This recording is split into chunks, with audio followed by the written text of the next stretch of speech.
Est-ce que tu parles français? Une question qu'on me pose de temps en temps parce que je suis basé à Montréal, au Québec. Ma réponse: je parle français à un niveau assez élevé pour quelqu'un qui n'a pas grandi dans un environnement francophone. Mais j'ai clairement moins de vocabulaire et de fluidité comparé à un locuteur natif du français, ou même un anglophone du Québec qui a grandi assez bilingue. Mon bébé de 18 mois, il est déjà capable de dire quelques mots en français grâce à la garderie. Merci, coucou, assis, chapeau. Il aura un meilleur accent que moi, j'en suis sûr. Dans cette vidéo, je vais parler de mes expériences et je vais répondre à d'autres questions que vous me posez au sujet de la langue. Quand on a déménagé à Montréal en 2019, j'avais très peur de parler français.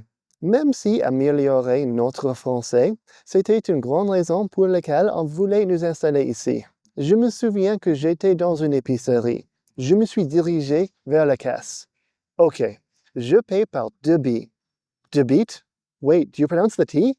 J'étais pas mal bien éduqué. J'avais suivi des cours de français à partir de l'âge de 10 peut-être jusqu'à l'université, mais je n'avais pas beaucoup d'expérience en utilisant le français dans la vie quotidienne. J'ai travaillé pendant 2 étés dans des postes bilingues dans le secteur touristique. J'ai appris tout le vocabulaire dont j'avais besoin pour accueillir des gens dans un musée acadien en Nouvelle-Écosse et de raconter l'histoire de ce lieu en français. Mais à part ça, le français n'était qu'une matière scolaire pour moi. Et ça donne un sentiment d'insécurité linguistique. De plus, le français qu'on apprend à l'école, ça ne correspond pas toujours au français quotidien. C'est souvent plus littéraire et formel, plus sacré à la grammaire que le vocabulaire. Je me souviens que je suis entré dans un bar montréalais et on m'a dit « Allô ». Oh, hello? They're speaking English? Je n'avais jamais appris qu'on peut dire allô au lieu de bonjour en français québécois. Ou le verbe s'en aller, comme je m'en vais. C'est extrêmement commun, mais je ne l'ai jamais appris dans mes cours de français. C'était toujours sortir, partir, quitter. La première fois que j'ai entendu je m'en vais, j'ai essayé de comprendre. Je me vais de quelque part? I'm going myself from somewhere? Oh, I'm leaving. Ce commentaire sur Twitter, quelqu'un se plaint d'un projet cyclable. Piste cyclable de 2 côtés, plus de stationnement. On n'a pas pensé aux personnes âgées. Wait, plus de stationnement? La piste cyclable a ajouté des places de stationnement. Oh, il n'y a plus de stationnement. Ça veut dire le contraire. J'ai jamais appris à l'école qu'on peut faire ça. Aussi, c'est faux. Il y a encore du stationnement sur Bellechasse. Je dois souligner que j'avais une base de compétences assez forte. J'étais chanceux, comparé aux gens qui n'ont pas grandi au Canada avec des cours de français. Mais j'ai dû combler des lacunes et bâtir de la confiance. En habitant au Québec, j'ai appris beaucoup de leçons sur la langue. Premièrement, il faut se débarrasser de la mentalité de la salle de classe. Les étudiants essaient d'obtenir des notes parfaites. Ils prennent tout le temps nécessaire pour ne pas se tromper avec les genres, les prépositions et les temps de verbe. Dans la vie quotidienne, c'est plus important de maintenir la fluidité dans la conversation. C'est correct de faire des erreurs, ou s'il faut utiliser quelques mots de l'anglais, si au final tu peux te faire comprendre. Ce qui m'a aidé, honnêtement, c'était de faire attention à l'anglais de francophones comme François Legault, ancien premier ministre du Québec. Il n'est pas parfait. Il a un accent. Il est plus lent en anglais. Mais il est facile à comprendre. Ce qui aide aussi, c'est d'entendre d'autres gens qui parlent français comme deuxième langue. Ce n'est pas seulement une langue de locuteur natif. On peut avoir cette impression si on est un visiteur au Québec, mais si on habite ici, surtout dans la métropole, on voit des gens qui parlent français avec un accent espagnol, anglais, arabe, chinois. Certains qui sont moins forts que moi, d'autres qui sont plus forts. Après avoir déménagé ici, je me suis inscrit dans le programme de francisation du gouvernement du Québec, au Centre Saint-Louis, dans le Plateau. J'ai des amis qui n'ont pas eu de bonnes expériences, mais personnellement, je l'ai trouvé utile. Mais on me dit que c'est plus difficile de trouver une place récemment. Une autre leçon que j'ai apprise au sujet de la langue. Le niveau de maîtrise d'une langue peut varier énormément selon le contexte. Je me considère comme beaucoup plus à l'aise en français après avoir habité quelques années au Québec. J'ai appris du vocabulaire et des expressions et je me sens plus confiant. Mais il reste des contextes dans lesquels je me sens complètement perdu. Il y a quelques mois, on a eu une urgence médicale. On est allé dans un hôpital francophone. Il y a aussi des hôpitaux anglophones à Montréal. Je me suis rendu compte que je ne connais pas beaucoup de terminologie médicale en français.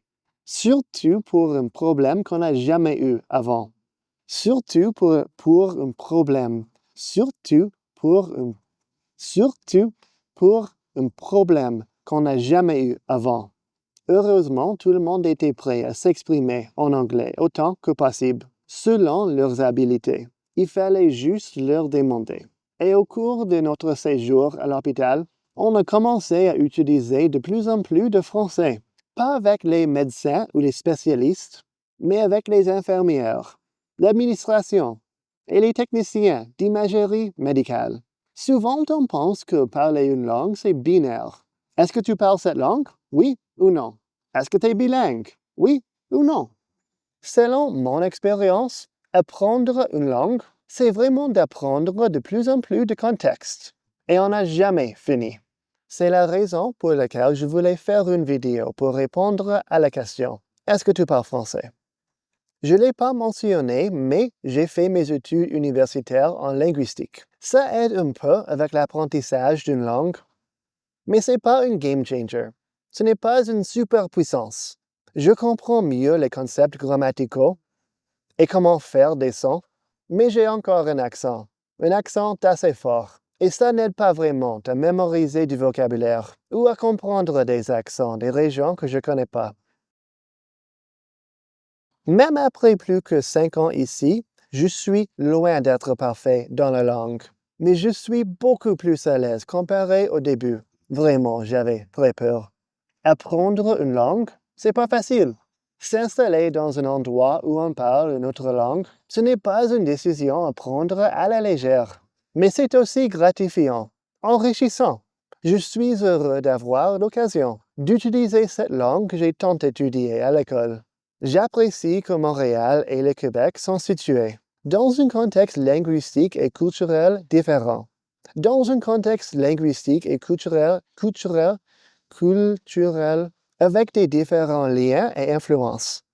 Une raison pour laquelle on a visité Lyon récemment, Montréal est la seule ville en Amérique du Nord à avoir un vol direct à cause des liens linguistiques et culturels.